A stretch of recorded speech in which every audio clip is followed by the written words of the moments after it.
ગુજરાતમાં અતિવૃષ્ટિ રાહત પેકેજ અને ખાતરની અછત મુદ્દે કિસાન સંઘ દ્વારા રજૂઆત કરવામાં આવી છે। કિસાન સંઘ દ્વારા રાજ્યમાં ભારે વરસાદની અસરગ્રસ્ત પાકના રાહત પેકેજના લાભથી બાકાત રહેલા ખેડૂતોને સરકાર સહાય કરે તે અંગે રજૂઆત કરવામાં આવી હતી।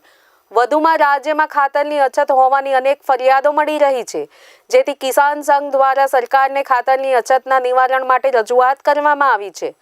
જે બાદ સરકારે હૈયા ધારણા આપી છે કે થોડા દિવસ ખાતરની અછતનો પ્રશ્ન દૂર કરવામાં આવશે।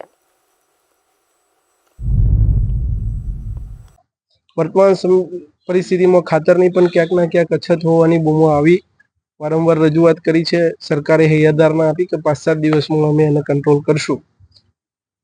પેકેજની જ્યાં સુધી વાત છે ત્યાં સુધી એ પણ સરકારશ્રીને બરાબર વિનંતી કરી હતી કે ભાઈ પાછોતરો વરસાદ થયો છે, ત્યાં ખેડૂતોને ખૂબ મોટા પ્રમાણમાં નુકસાન છે, તો સત્વરે એની પણ જાહેરાત કરવા માટે અઠવાડિયા પહેલા જ મને રાઘવજીભાઈને વિનંતી કરી હતી અને એની પ્રક્રિયા ચાલુ હોવાનો અમને હૈયાધારણા આપી હતી।